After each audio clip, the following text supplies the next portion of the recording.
Core has the story. Yeah, well, good evening. Hometown hero banners that you see across many cities and areas are just for exactly that. Many thought were just for veterans. Now, when President Biden's banner was put up, like you said, at the beginning of the month, many against the banner spoke out on social media. Now, the 46th president spent the first 10 years of his life right behind me before moving to Delaware. The president of the Green Ridge Neighborhood Association told me they recognize President Biden never served in the military. However, they did expect political backlash for a variety of reasons, but not to the level they have seen on social media. Leaders of the Green Ridge Neighborhood Association tell me they have received many threats on social media. In response to those threats, the association tells me they have put calls into the Scranton Police Department about the threats over worries of the family who still lives in President Biden's childhood home. And some veterans became aware of it, and they were upset at the fact that we appeared to be honoring President Biden as a veteran when he was not a veteran. We're well aware of that he was not a veteran. Now, I did speak with many veterans at a local VFW here in Scranton, and they firmly believe that the Hometown Hero banners should only be used for veterans who have served in the military. Also, just got off the phone moments ago with one man who spoke at our Insta poll question, and that conversation is coming up in later editions of 2822 News. For now, in Green Ridge, Connor Core, 2822 News. Back to you. And that's the Instapoll question tonight. We're asking, should President Joe Biden have a Hometown Heroes banner? Looks like most of you who've checked in on the Instapoll have checked the no box on that one. We want to hear your opinion. Plenty of time to get to the Instapoll. You can scan the QR code. It's right on your TV screen there. Go to 2822news.com or the drop-down menu on the app. Then head to our Facebook page. Let us know why you chose the opinion you did, and you might even see your comment on TV. A heavy police presence was seen at a Scranton high-rise this morning. Officers responded to Adams high-rise on Adams Avenue after they say a tenant who was being evicted jabbed a constable with a small knife. Police were able to de-escalate the situation and the man was taken into custody. It's not yet clear what charges, if any, he'll face. State police trying to find a man they say is tied to an attempted homicide in Carbon County. Troopers say 32-year-old Edwin Vasquez took off after he shot and assaulted a woman in Banks Township on Saturday. The 29-year-old victim was treated at a medical facility and then released. And they have now issued an arrest warrant for Vasquez. They say anyone who sees him should not approach and should contact 911 immediately. We now know the name of a teen who was killed in a weekend shooting in Lackawanna. Police say 16-year-old Dylan Smith of Taylor was shot inside a home on Bryn Mawr Street Friday and later died at the hospital. Authorities say the gun used was reported stolen last month in Archbald. 3 juveniles were interviewed and 1 has been charged with illegally possessing a firearm. Police emphasize this was an isolated incident and they ask anyone with information to contact Scranton Police. A Wayne County woman faces charges for sending anti-Semitic threats in Honesdale. The DA says 21-year-old Corin Carl emailed anti-Semitic language and 3 caricatures to her former co-worker back on December 7th. Investigators confirm 2 of them were anti-Semitic and 1 depicted a swastika. The victim says they are of Jewish descent, which heightened their concern over the threats. Carl was arraigned on Saturday. A man faces charges for impersonating a public servant in Sterling Township. The Wayne County DA says Joseph Nier had flashing red and white strobe lights on when he passed a state trooper on Interstate 81 back in March. Court papers say that he told the trooper he had the siren and light equipment for EMT purposes in New York. All equipment was seized and he was taken into custody. He's due in court on Wednesday. We now know the total number of people out of their homes after a multi-house fire in the Shamokin area. The deputy fire chief there says at least 12 people were displaced by the fire on Scott Street in Coltmont over the weekend. 2 of the 5 homes that caught fire have already been torn down, with another most likely need to be demolished there. The Red Cross is helping several of the victims who were displaced. The cause of the fire is under investigation. 1 of 2 victims killed in a vicious machete attack in Scranton has been laid to rest. The attack happened early last week at German Apartments on Biden Street, killing 61-year-old Linda Fortuna and another woman and critically injuring a third. Fortuna was buried today in Cathedral Cemetery. The accused killer, 38-year-old Michael Woods, remains jailed without bail and faces a preliminary hearing next week. All right, we're keeping a close eye on radar tonight because some snow flurries are headed our way. Chief Meteorologist Josh Hodell joins us now. Hello there, guys. guys. Not going to be a big deal for us. We have flurries, we have some snow showers, but we still have to deal with them. The radar not overly impressive. The bark a little worse than the bite. Most of what you see here is not reaching the ground. That said, there could be some slippery spots, so just be mindful of that. This is downtown Scranton right now. It's a cold downtown Scranton, 19, but it feels like it's 6. 20 in Williamsport, 20 in Bloomsburg. I have 19 Wilkes-Barre, 15 Mount Pocono, and 21 in Stroudsburg. Candace, Nick, it is going to get warmer. I know that may be hard to believe, but it is going to get warmer, and that forecast in about 20 minutes. I'll see you soon. Thanks, Josh. The holiday season is in full swing, and fire departments in our area are urging people to take extra precautions to keep their homes and families safe from fire hazards. 2822's Heidi Martens talked with the local fire chief to learn more. Firefighters say that many common traditions can quickly turn dangerous if proper precautions are not taken. The Hanover Township Fire Department says they see a spike in fire calls this time of year, often caused by electrical issues, cooking left unattended, or trees that are not watered regularly. Increasing fire problems for us would be the way people take care of their trees, not watering them, not electrically being proper with them, extension cords. Those type of things are very dangerous this time of year. Officials also say to make sure that your smoke alarms are replaced every 10 years and batteries are changed every 6 months. They also say carbon monoxide alarms need to be replaced every 7 years. The chief also reminds everyone to make sure important policies are up to date. As far as that goes, your insurance company needs to be contacted and make sure your insurance policy is up to date. We've seen it where insurance policies have lapsed and now you have nothing to look at. So those type of things are very important. And here's another tip. The chief also urges residents to make sure that your mirrors are pushed in on your vehicles, which allows more inches of clearance. Everyone should also make sure that they park as close to the curb as possible to allow room for fire engines and ambulances. He adds American Red Cross is always ready to lend a helping hand in time of need for fire victims. We will contact the Red Cross. They are great, fantastic partners for us when people are displaced.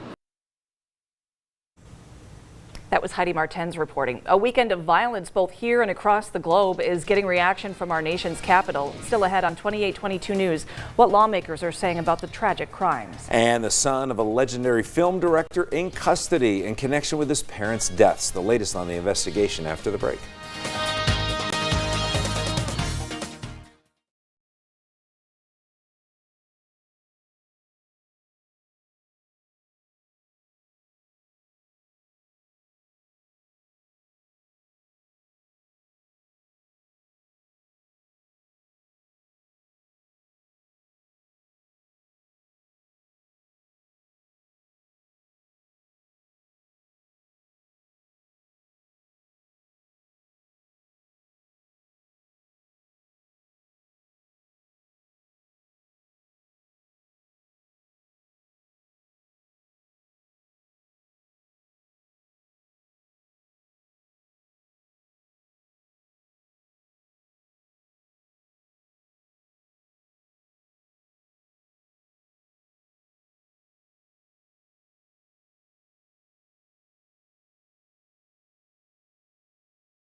Holiday season.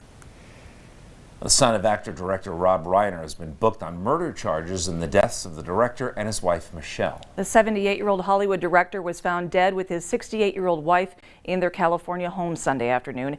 Both suffered from stab wounds and were pronounced dead at the scene. Police say the couple's daughter, Romy, was the only one who found them and called 911. Reiner's 32-year-old son, Nick, is now being held without bail. Washington reacting after a weekend riddled with violence. The violence unleashed at Brown University, reigniting the gun gun control debate among some lawmakers after 2 students are dead and several others were injured. And a separate deadly shooting at an Australia Hanukkah festival sparking international outrage and concern over a rise in anti-Semitic attacks. That mass shooting killed at least 15 people aged 10 to 87. Lawmakers say the tragedies underscore the need for better gun laws and condemn the violence. As someone who's a parent, your immediate thought is, oh my God, what, these poor kids. As we enter the holy season, we've begun Hanukkah, we're coming up upon Christmas, we have to appeal to our better angels. The attack at Sydney's Bondi Beach is the deadliest mass shooting in Australia in nearly 30 years. Police are still looking for the shooter who opened fire at Brown University on Saturday. Some child predator cases in Pennsylvania are being thrown out, and it's because the lead investigators are not members of law enforcement. Amateur predator hunters have made a name for themselves, posing as minors and confronting alleged child predators, then calling police. But many of these cases can get dropped because state law allows only law enforcement to pose as minors in these cases. So at this point, the way the law is written, it is not written to allow vigilante or outside groups to do these kind of activities. But what else? What else would we permit somebody in the general public that has no training, no firearms training, no interrogation training, nothing at all, and no liability insurance if anything goes wrong or happens, to go out and do these kind of activities? In Blair County, the district attorney says he's taking the extra step to investigate tips from the predator hunters so that his staff can gather their own evidence and make those arrests. And while many families celebrate their loved ones returning home from service, some Pennsylvania families are celebrating with a send-off. 10 Pennsylvania National Guard members out of the 109th Mobile Public Affairs Detachment were given a special ceremony at Fort Indiantown Gap. This is ahead of their year-long deployment, all part of the U.S. Special Operations Command Europe. It was an emotional event, many in the deployment knowing they would miss the holidays and other family events. Despite that, they say their families at home will support them. What gets me through deployment is, knowing what's on the end of it. Going back and being with my family, getting on with our lives, going on family vacations, just kind of keeping my family in mind, knowing that they're thinking about me and that I'm thinking about them really is the biggest thing that helps me get through. The 109th MPAT is a specialized unit with a focus providing direct public affairs support during military operations, which is crucial for the military. Future Alert Chief Meteorologist Josh Hodel has your forecast next. But first, here's a look at what you can see on News Nation. News Nation is taking you back in time this Christmas Eve. Back to the first Black Friday. Decking the halls of the decade of decadence. A very 80s Christmas. Christmas Eve at 8, 7 Central on News Nation. To find News Nation on your screen, go to newsnationnow.com.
Middleton. How would you like to be a billionaire? Tonight's your chance. No one matched all numbers over the weekend, so tonight's Powerball jackpot is now $1.1 billion. This makes it the 6th largest jackpot in the game's history and the 7th time the jackpot has crossed the $1 billion mark. The odds of winning, though, 1 in 292 million. But, I mean, you gotta try, right? One store clerk says that it's time for Pennsylvania to claim that massive prize. Because it's exciting. It's exciting to see win, you know? And we live in Pennsylvania. We would like them to win in Pennsylvania and not Georgia or California. No offense to those states, but, you know, you guys win all the time. It's our turn. I totally agree. Fingers crossed it's me. The drawing is tonight at 11, and if there is a winner, the cash option for this massive jackpot is $503 million. It's the most wonderful time of the year, and we're making it even better with the 12 days of streaming sweepstakes. All you have to do to enter is download the 2822 Now app on your Roku, Apple TV, or Fire TV. It's totally free to download and free to stream. Launch the app, find the QR code, scan it, and you are in. Just enter your info to win amazing prizes, including $1,500 worth of groceries from SureSave. No purchase necessary, and remember, you can only enter the 2822 Now app. That's the only way you have a chance to win. And the holiday spirit is lighting up our neighborhoods as well, and we want to see your dazzling displays. Whether you've decked out your halls, wrapped your roof in lights, or turned your front yard into a winter wonderland. Show it off. We want to see it. Send us photos or videos of your holiday house through our Report It app. Scan that giant QR code right there on your screen and upload them, and we'll feature some of them right here on 2822 News. All right, looks like some of us are going to get maybe a little bit more snow to add what we already have on the ground. Just a little bit. $503 million. Yeah, could you imagine? Can you imagine? It's like Toma's contract. It is. Well, give or take, yeah. I know, and some change. Couple of pennies off, yeah. maybe, yeah. I think the comma's slightly over the other side of that. Less zeros, move that decimal point over. But a little bit of snow shouldn't be a big deal. That said, you know it only takes a little bit of snow to make for some slippery spots, so just be careful this evening. Later on this evening, it's done. So at most, a coating to an inch, a little bit of snow, but it's so cold, and because it's so cold, it's easier for those slippery spots to develop, and that's why we're saying just be a little bit careful. A live look into downtown Scranton, 19, feels like it's 6. That wind just won't quit. Pottsville, we're in pretty good shape, quiet but cold, 14. That's actually at the Schuylkill County Airport, but close enough. Feels like it's 3. At least misery loves company. 19 Hazleton, 19 Wilkes-Barre, 18 Montrose, mid-teens Honesdale, mid-teens in Mount Pocono, 21 Bloomsburg, and it's 21 in Selinsgrove. By morning, most of us 10, 15, but there will be spots that are colder, single digits, certainly not out of the question. But that said, I do think tomorrow will be a little bit sunnier, so that's nice. It also warms up a little bit more, 25, 30 in the afternoon. How about this? Some of us, 31, 32, almost hard to believe. The big warm up happens Wednesday and Thursday, 40 and 48. This is likely going to be later in the day, like evening, closer to midnight. But you get the idea here. That warmer weather, though, does come with a little bit of a trade-off. Not tomorrow, not Wednesday, just kind of days with some clouds and hopefully some sun. But this is the trade-off on Thursday. It's a cold front. Head of that front, that's where it gets warmer. So it's warm enough that it'll be rain for us. Best chance of rain Thursday evening, Thursday night, Friday morning. Some of this rain could be on the heavier side. We'll melt some of this snow. I'm not totally sold we're going to melt all of it, but we'll melt some of it, especially on like the roads and the sidewalks. Tonight, though, scattered snow showers, coating to an inch, otherwise cold, 10, 15 for a lot of us. Tomorrow, still cold, but a little more sun. Highs between 25 and 30. Wednesday, 40, upper 40s on Thursday. Again, best chance of rain Thursday evening, Thursday night, Friday morning. Friday's kind of an opposite day. All right, rain in the morning, That's going to be the warmest part of the day, too. It will get colder through the afternoon, and it may be cold enough for some snow showers. Seasonably cold through the weekend, and Sunday is the first day of winter. Even though it feels like it's been winter for about 6 months now. It's been cold enough. It's been cold. Enough snow, right? Yeah. You know, we kind of talked about this last half hour. It wouldn't be bad, maybe, if there was some sun. Yeah. But that doesn't even want to happen. No.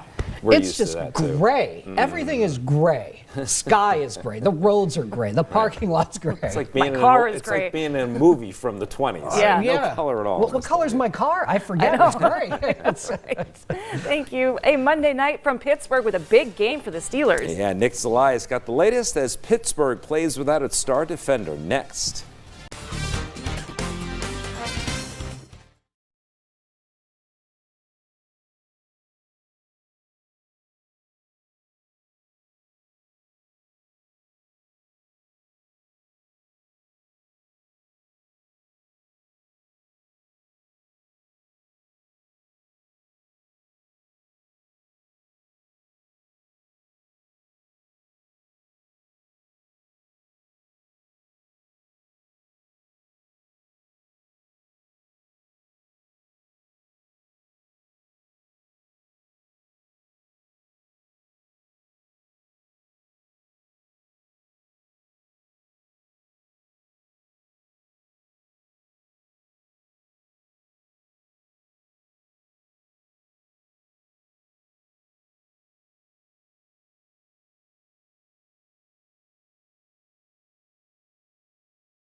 Today. Welcome back, everyone. Monday Night Football from Acrisure Stadium tonight, where the Steelers will look to keep that comfortable lead on top of the AFC North. Pittsburgh, though, without its star edge rusher TJ Watt, who had surgery last week for a partially collapsed lung. And while the Dolphins and freezing temps don't mesh well, Miami's a top 10 rushing team in the NFL behind Devon Achane. Even without Watt, Pittsburgh, they're confident they can replace his production tonight against the Dolphins. I think there's a lot of confidence in that group especially. To have a rotation already with TJ, Alex, Herb, and Jack has been pretty special. And now we just get to rely on our depth on that. Obviously a huge piece missing, but we got guys that could go in there and get the job done. Not going to miss a beat, skip a beat or anything. With the fact that he's out, I think everybody knows who TJ is, and definitely miss him. But I think we got the guys to do the job. I'm confident in those guys. Kickoff for tonight's game is 8:15, and of course we'll have post-game coverage later tonight at 11. The Eagles, they're back in the win column with a 31-0 shutout victory over the Raiders Sunday, snapping that 3-game losing streak. Nick Sirianni, he was able to pull the starters midway through the fourth quarter after a near perfect game offensively. Just 3 incompletions for Jalen Hurts while tossing 3 touchdowns. And Saquon Barkley reached 70 yards for the 5th time this season. The Raiders, they didn't pose much of a threat at all, which gave the Eagles a much-needed bounce-back game, trending towards the end of the regular season. We got to get back to the mindset. I feel like we did that today. Whatever it takes to win a football game, we're going to do. And maybe it was the weather. We had negative runs, but we had a lot of good runs in there too. So I feel like that was able to. It's easier to continue to run car runs when you're popping runs. But I don't think it was a game, a mindset that we're going to come in and just do this.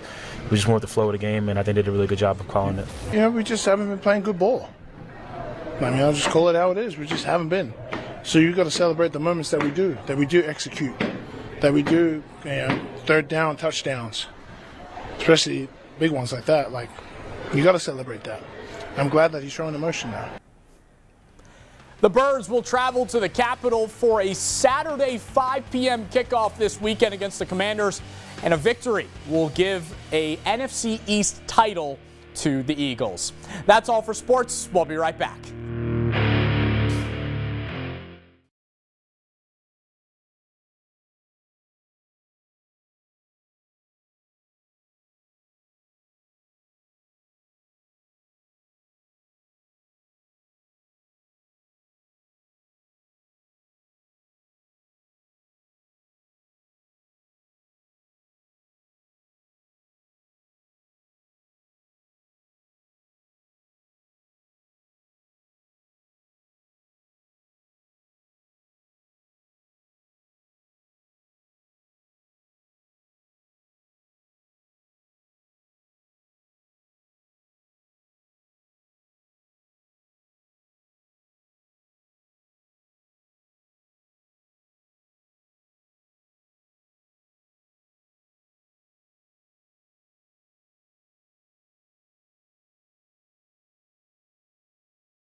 Quick update on the Instapoll question on this Monday. Should President Joe Biden have a Hometown Heroes banner? Many of you voted tonight say no, and some of you left comments on Facebook. Lisa says, of course he should have a banner. He is a hometown hero. He deserves respect. But Jean wrote in and said only military service should qualify. We want to hear your opinion. Plenty of time to do so. Vote on the Instapoll, then head to Facebook. Leave a comment about why you chose the option you did. That's going to do it for us at 6. Thanks for watching. See you back here at 7 on WYOU.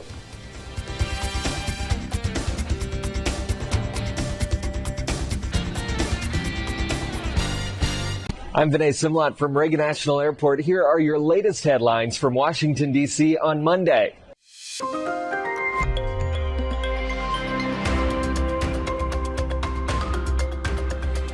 Washington is reacting after a weekend of violence abroad and here at home at Brown University, where a suspect opened fire, killing 2 people. Our Raquel Martin reports. We're going to see what happens. Hopefully they're going to capture this animal. Speaking from the Oval Office Monday, President Donald Trump says the FBI is working with local police to identify the shooter who opened fire at Brown University Saturday, killing at least 2 people. As someone who's a parent, your immediate thought is, oh my God, what, these poor kids. Democratic Senator Jack Reed represents the state of Rhode Island, where Brown University is located. He says the tragedy underscores the need for better gun laws. These incidents are taking place too often. Gun laws in Australia are also facing scrutiny after 2 gunmen killed at least 15 people at a Hanukkah celebration Sunday, the first day of the Jewish holiday. Monday, congressional leaders condemned the violence. As we enter the holy season, we've begun Hanukkah. We're coming up upon Christmas. We have to appeal to our better angels. The president promises the U.S. will retaliate after a 3rd attack this weekend. 2 American soldiers and 1 American civilian were killed in Syria Saturday. Syrian government officials say the suspected gunman was hired as a base security guard just 2 months ago, but was recently reassigned after suspicions he could be affiliated with ISIS. As a response, they'll be hit hard, yeah. In Washington, Raquel Martin. At an event in the Oval Office on Monday afternoon, President Trump answered questions from reporters on a variety of topics. Take a listen. On Brown University, Mr. President, do you know what the motive of the shooter was? Was it a targeted attack? No, that's moving along now, and we don't, and we're going to see what happens. Hopefully they're going to capture this animal. Hopefully they're going to capture it. Has Kash Patel told you why it's been so difficult for the FBI to identify who the shooter is? Well, it's always difficult. So far, we've done a very good job of doing it with Charlie, with, the various times this has happened. They've done it in pretty much record time. But you really have to ask the school a little bit more about that because, this was a school problem. They had their own guards, they had their own police, they had their own everything. But you'd have to ask that question really to the school, not to the FBI. We came in after the fact, and the FBI will do a good job, but they came in after the fact. Do you know if it was targeted, Mr. President? No, they don't know that yet, no. Sir, on the issue of drugs, is it accurate that you are considering an executive order to reclassify marijuana under the control? We are considering that, yeah. Are you planning? Because a lot of people want to see it, the reclassification, because it leads to tremendous amounts of research that can't be done unless you reclassify. So we are looking at that very strongly. Mr. President. Mr. President, Katie? is it true that the reports that you rebuked the Israeli Prime Minister are the reports that you rebuked the Israeli Prime Minister for the hit on the Hamas general true? And is Israel undermining your efforts to be a peacemaker? No, Israel and I have gotten along very well. My relationship with Bibi Netanyahu has been obviously a very good one. Look, we took out Iran. We wiped out, with that plane right there, we wiped out the B-2 bomber. We wiped out the Iran nuclear threat. And because of that, we were able to make peace in the Middle East. No, we've had a very good relationship with Israel. We actually have a very good relationship with just about everybody in the Middle East. Violation of the ceasefire, the strike on the Hamas general? We're going to have to see. We're looking into that. Yeah, we're looking into it. On the Syria ambush of U.S. forces, do you still have confidence in the Syrian president? I do. I mean, this had nothing to do with him. This is a part of Syria that they really don't have much control over. And it was a surprise. He feels very badly about it. He's working on it. He's a strong man. And no, this had nothing to do with the Syrian government. This had to do with ISIS. What will the U.S. response be? As a response, they'll be hit hard, yeah. Javier Negre, Real America's Voice on Español. First of all, thanks for honoring these heroes. The communists have lost Chile. The pro-Trump candidate, José Antonio Cast, won the elections. Do you think this right-wing wave in the Spanish world is due to your influence?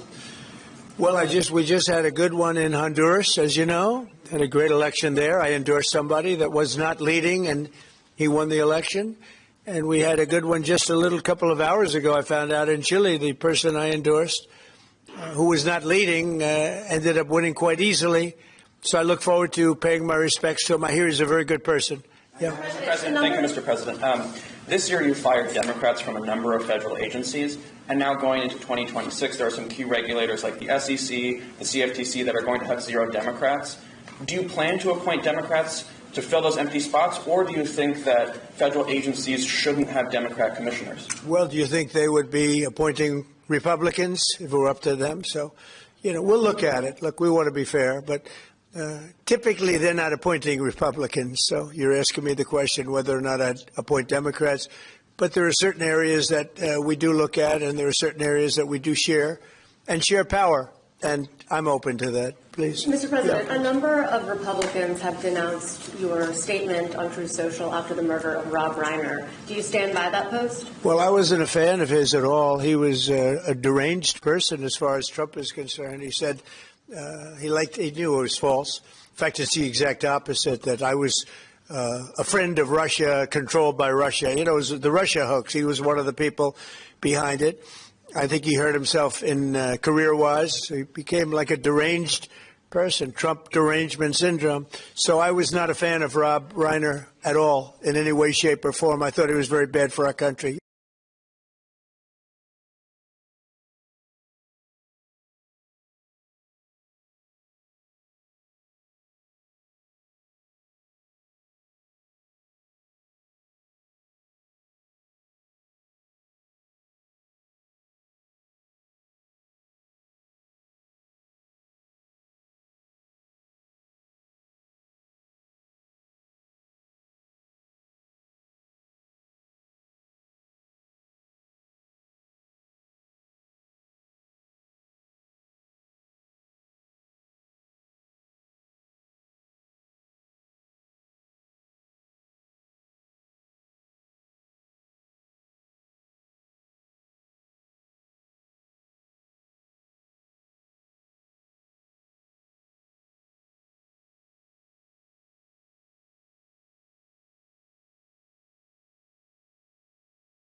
Senators are poised to authorize defense spending this week, but there's a provision in the bill that senators warn could make air travel less safe.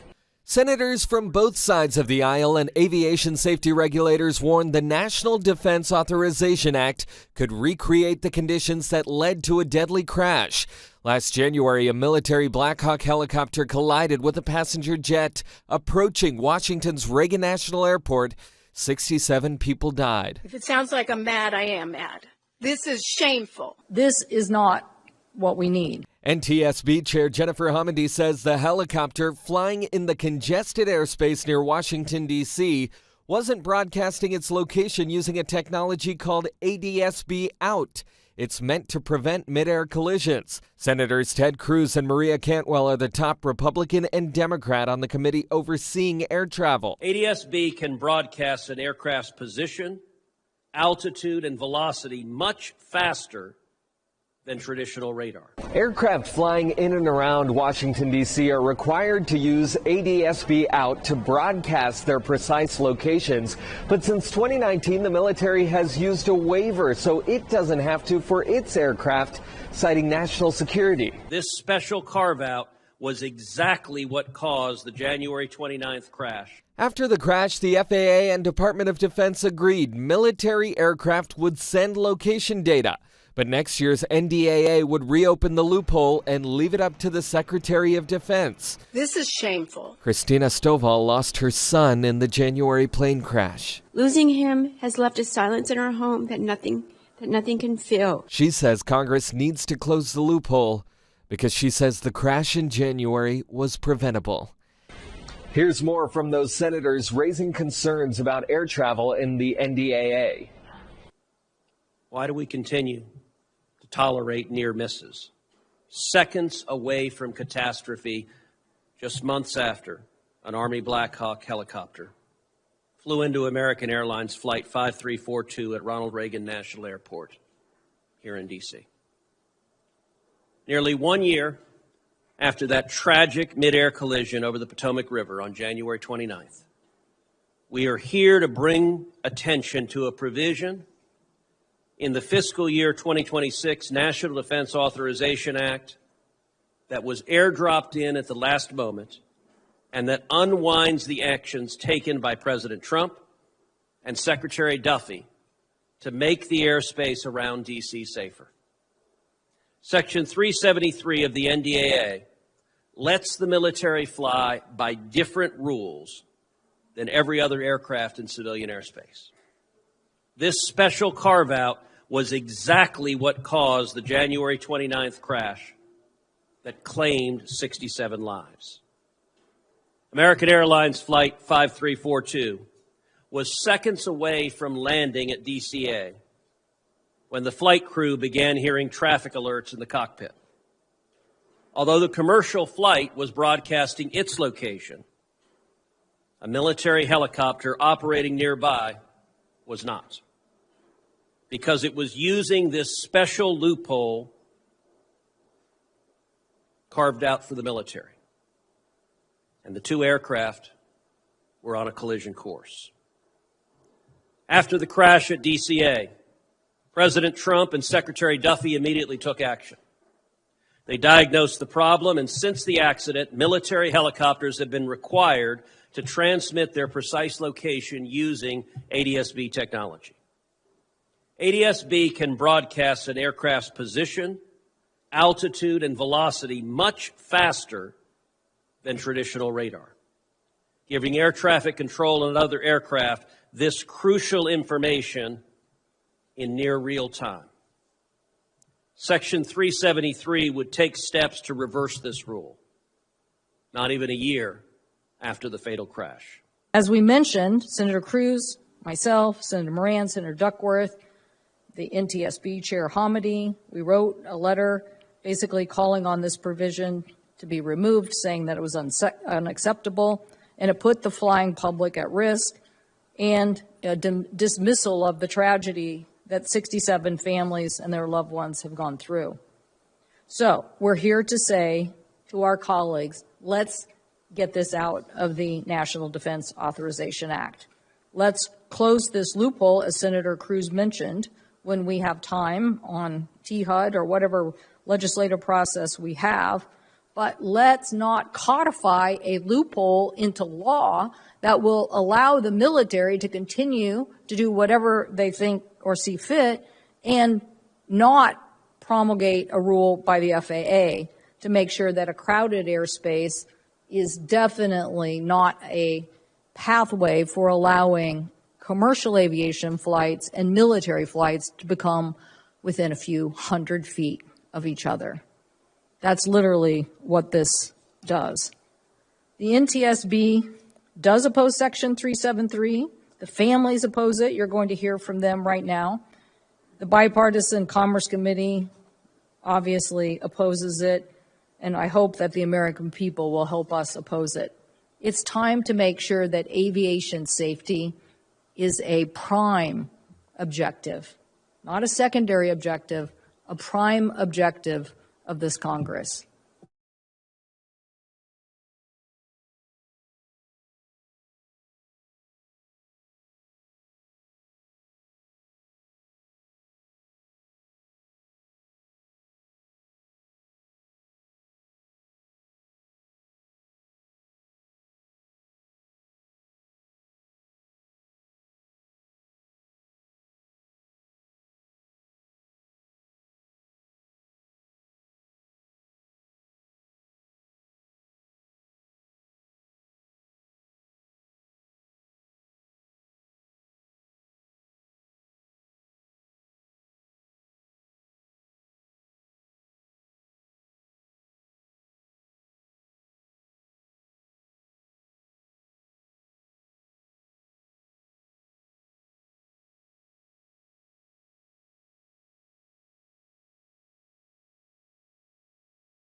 The Justice Department and FBI say investigators foiled a terrorist plot targeting Los Angeles on New Year's Eve. Here's a little bit of that press conference. The Attorney General issued a memo to our offices implementing and mobilizing federal law enforcement to prioritize and counter domestic terrorism and political violence investigations. As a result of those directives, we built this case. Both my office and the FBI have invested substantial resources into investigating and charging these organizations. And if anyone does not believe that members of these groups are organized, sophisticated, and extremely violent, let me tell you about the plot in this case. The four defendants are Audrey Carroll, 30 years old. The pictures, I think we have them somewhere. We'll put them up here. Audrey Carroll, 30 years old. Zachary Aaron Page, 32. Dante Gaffield, 24, and Tina Lay, 41, each from the Los Angeles area. Each is charged with conspiracy and possession of an unregistered destructive device in violation of Title 26, United States Code Section 5861D. We intend to file additional charges in the coming weeks as we finish reviewing the evidence. The defendants are all radical anti-government members of the Turtle Island Liberation Front, which, according to their own social media, is an anti-capitalist, anti-government movement that calls for their associates to rise up and fight back against capitalism. One of the leaders of the organization, defendant Audrey Carroll, helped organize an even more radical faction of the group called the Order of the Black Lotus. Each of the defendants charged today was also a member of the Order of the Black Lotus. Carroll described this group to her co-conspirators as everything radical. As detailed in the federal complaint, which we will now make public, in November 2025, defendant Carroll created a detailed bombing plot to use explosive devices to attack 5 or more locations across Southern California on this upcoming New Year's Eve. Carroll and her co-defendant, Zachary Page, led the effort to obtain and build the bombs and to recruit others to join in their plot.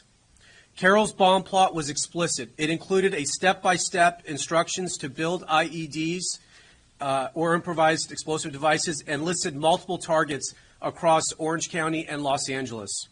Carroll also made clear her desires. She said, quote, "What we are doing will be considered a terrorist act." Carroll and Page also discussed plans for follow-up attacks after their bombings, which included plans to target ICE agents and vehicles with pipe bombs. Carroll stated that those plans would, quote, "take some of them out and scare the rest." Throughout early December, the co-conspirators discussed their plans during an in-person meeting in Los Angeles and through an encrypted messaging application. As part of the plan, the 4 defendants planned to build test bombs in the Mojave Desert. You're going to hear more details about the bombs they intended to build and how the operation went down in the desert here shortly from the FBI Assistant Director in charge. In preparation for the plan, the co-conspirators purchased multiple pieces of bomb-making materials and discussed their travel plans to the desert. Last Friday, December 12th, the defendants took a significant step to carry out their plans. They traveled to the remote campsite, which you're going to see some video of, in the desert, and they began unloading their bomb-making materials to assemble and test the bombs. They had everything they needed to make an operational bomb at that location, and they were subsequently arrested by the FBI before they could build a functional explosive device. Shortly after the defendants were taken into custody, the FBI executed multiple search warrants, including at the defendants' Southern California residence and other locations throughout the country. I'll highlight some of the items found during those searches over the weekend. For example, in Carroll's residence, law enforcement found multiple posters and materials associated with Turtle Island Liberation Front, including posters stating, quote, "Death to America, long live Turtle Island and Palestine," and, quote, "Death to ICE, Turtle Island Liberation Front." In Page's residence, law enforcement found a copy of the detailed bomb attack plan. This case is another reminder about the dangers that radicalized Antifa-like groups pose to public safety and the rule of law. Through the tireless work of our prosecutors in my office and our law enforcement partners, which you will hear from today, we disrupted this terror plot before buildings were demolished or innocent people were killed. But this is not the end of our work. My office is committed to extinguishing the far-left terror threats that we face, and will continue to work 24 hours a day, 7 days a week. The 4 defendants arrested will make their initial appearance this afternoon at the federal court in downtown Los Angeles. They are each considered innocent until proven guilty.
And we spoke one-on-one with California Congressman Kevin Kiley, a Republican, about health care and California's redistricting. Take a listen. As you know, Affordable Care Act subsidies expiring at the end of the year. Congress really trying to avoid that cliff. How are your constituents affected if this is not addressed? Well, my constituents will be dramatically affected if these subsidies just suddenly disappear, which is why I've been doing everything I possibly can to avoid that outcome. It's been working against, or at least not with the support of, our party's leadership. It's really been a bipartisan group of members that's been trying to use every tool we have, pulling every lever we have to try to get some sort of temporary extension. Because if we go off this cliff, what that means is for tens of thousands of my constituents, 22 million Americans, you're going to be paying thousands of dollars more for health care. Now, this is independent contractors, the likes of gig workers, freelancers, Uber drivers, DoorDash drivers. It's small business owners and their employees. It's retirees who are not yet eligible for Medicare. These are the people who rely on the individual market and will suddenly see this massive increase in costs. Many of them will actually lose the ability to even afford health insurance at all. And when you have people drop out of the market like that, the consequences cascade beyond just those 22 million people. It will actually impact costs for people on employer-based plans as well. And we know Speaker Johnson put out a plan that's expected to get a vote this week. What do you think of that measure? I know it doesn't extend these tax credits. Do you think it will be effective in trying to lower costs for Americans, or what's your reaction to his plan? The bill is fine, but it doesn't address the immediate problem in front of us, which is the expiration of these tax credits. And it's fairly hastily thrown together, and it has very little chance of actually becoming law. And even if it did become law, it wouldn't prevent this massive increase in cost that people are going to experience in just a few weeks. So I think there's a lot more that we could do to lower the cost of healthcare in this country, to address this healthcare affordability crisis that, frankly, both parties have allowed to spiral out of control. And I think we do need to work on those things with urgency in the coming year. But the short-term problem we have is that people are just going to see this sudden increase in costs. So what I've proposed, I have a bill called the Fix-It Act, a bipartisan bill with Sam Liccardo, that says let's provide a temporary 2-year extension.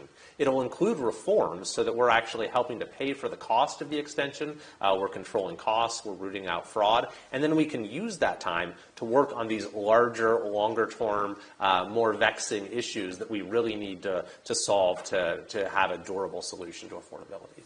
And then I want to turn to redistricting. We saw the Supreme Court is letting Texas use its map in 2026. There's now a hearing on whether California will be able to use its map.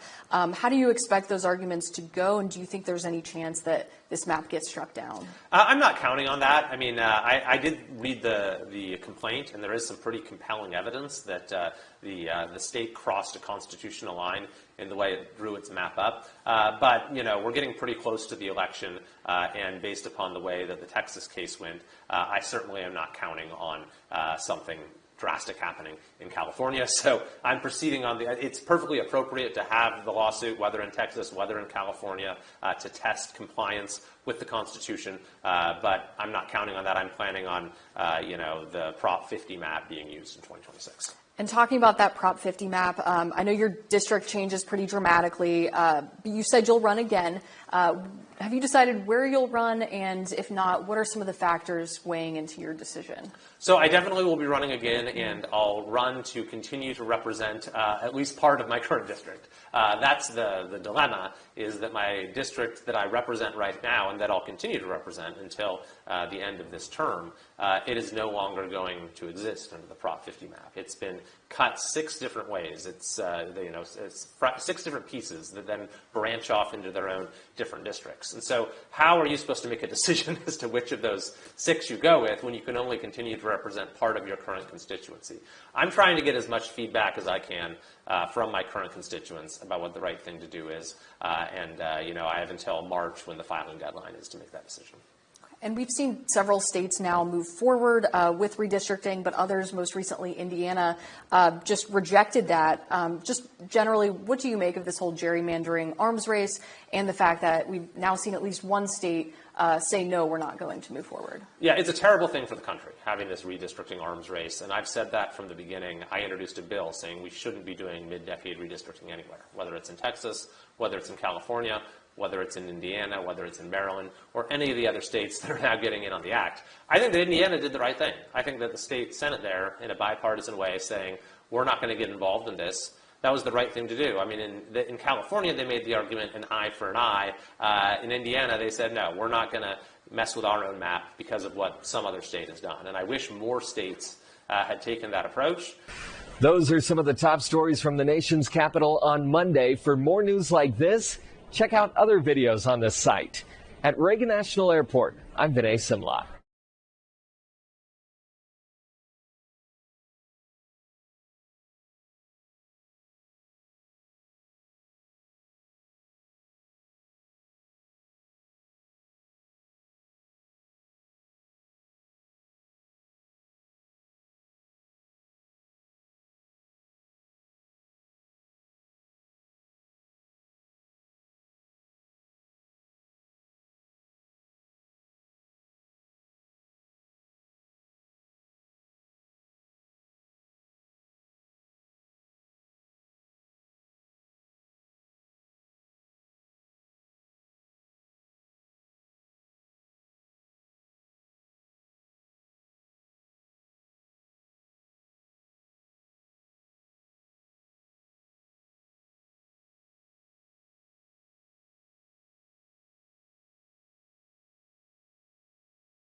Areas are just for exact 10 years of his life right behind me before moving to Delaware. The president of the Green Ridge Neighborhood Association told me they recognize backlash for a variety of reasons, but not to the level they have seen on social media that you see across many cities and areas are just for exactly that. Many thought were just for veterans. Now, when President Biden... Right now. Glad you could join us for the news at 7 on WIOU. I'm Nick Toma. I'm Candace Kelly. A hometown hero banner with former President Joe Biden's name on it is drawing some mixed reactions in the city. The sign has been in front of Biden's childhood home for 2 weeks now, with residents voicing different opinions. 2822's Connor Core has the story. You see them everywhere you drive. Hometown hero banners line the streets of most towns and cities in northeast Pennsylvania as a way to honor veterans. When the Green Ridge Neighborhood Association put up President Biden's banner this month, it angered many on social media. It was my belief that those banners were put up for military veterans, and I thought when they were originally put up, and this is going back many years, I may not remember correctly, but I thought they were put up for either Memorial Day or Veterans Day, and it was to honor the military veteran. The 46th president lived on North Washington Street for the first 10 years of his life before moving to Delaware. The president of the Green Ridge Neighborhood Association tells me they recognize President Biden's never served in the military. And some veterans became aware of it, and they were upset at the fact that we appeared to be honoring President Biden as a veteran when he was not a veteran. We're well aware of that he was not a veteran. However, backlash for a variety of reasons, but not to the level they have seen. Association leaders tell me they have received many threats on social media. In response to those threats, the association has put calls into police over fears the family who lives in President Biden's childhood home could be targeted. My husband is a combat veteran. I'm well aware of the sacrifices that veterans have made for our country. We had veterans at our meeting. We had current military members at our meeting that voted to put the banner up. People want to bring politics into it by putting his sign up. They name streets after him to honor him. What else can you do for the guy that spent 10 years of his life in Scranton? I don't know. Veterans I spoke with at a local VFW here in Scranton firmly believe that the Hometown Hero banner should only be used for people who have actually served in our military. Marsh has that same sentiment. In Green Ridge, Connor Core, 2822 News. In our Instapoll question today, we are asking, should President Joe Biden have a Hometown Heroes banner? Here's a look at the voting so far. The majority have said no. If you want to participate, scan the QR code, go to 2822news.com or on our app under the drop-down menu, and then head to our Facebook page and tell us why you chose the option you did. Lisa says, of course he should. He should have a banner. He's a hometown hero. He deserves respect. And Jean says only military service should qualify. There's still time to vote and leave a comment. All right, it's cold outside for sure. Now we got a little snow to boot on that one. Here's a Future Alert Chief Meteorologist Josh O'Donnell. Both don't seem to want to quit, so here we go with some snow showers. Not a lot, not going to be anything big for us, but nevertheless, they're still out there. They're still lurking. Perhaps a little coating to half an inch in spots. That should be about it. This is our live camera in downtown Wilkes-Barre. Things are cold. I don't think you need me to tell you that. It's 19. It feels like it's 8. I have 18 in Hazleton, 20 Williamsport, 17 Montrose, 15 Mount Pocono, and 21 in Stroudsburg. Candace Nick, believe it or not, it's going to get warmer. I'll see you guys in about 15 minutes. I like the sound of that. Thanks, Josh. Jews around the world celebrating the second night of Hanukkah. A large group gathered at Wyoming Seminary Upper School in Kingston to light a 9-foot outdoor menorah. A SEM graduate who attends Brown University in Providence, Rhode Island, was also in attendance. He's home for the holiday and spoke to 2822 News about the shooting on campus. I was one of the luckier ones. I was just in my dorm and I hunkered down there for the whole evening. It was a terrible tragedy. A few of the people in my dorm were injured, and I'm glad to be home. Today, the need to be resilient. Rabbi Larry Kaplan from Temple Israel in Wilkes-Barre led the event with Hebrew prayers and songs. 6 families from SEM donated the menorah. We now know the name of the teen who was killed in a weekend shooting in Lackawanna County. Scranton police say 16-year-old Dylan Smith of Taylor was shot inside a home on Bryn Mawr Street. Authorities say the gun used was reportedly stolen last month at Archbald. 3 juveniles were interviewed and 1 has been charged with illegally possessing a firearm. Police emphasize that this was an isolated incident, and they ask anyone with information to contact Scranton police. And state police are trying to find the man they say was tied to an attempted homicide in Carbon County. Troopers say 32-year-old Edwin Vasquez took off after he shot and assaulted a woman in Banks Township on Saturday. The 29-year-old victim was treated at a medical facility and then released. And then they now have issued an arrest warrant for Vasquez. They say anyone who sees him should not approach and should contact 911 immediately. The cause of the devastating weekend fire in Coltmont, Northumberland County remains under investigation tonight. The fast-moving flames on Scott Street damaged 5 homes, leaving 12 people without a place to stay. 2 of the homes have been torn down. The Red Cross is helping several of the victims who are displaced. During the holiday season, area fire departments are reminding people of some common sense tips to stay safe. The Hanover Township Fire Department says they see a spike in fire calls this time of year.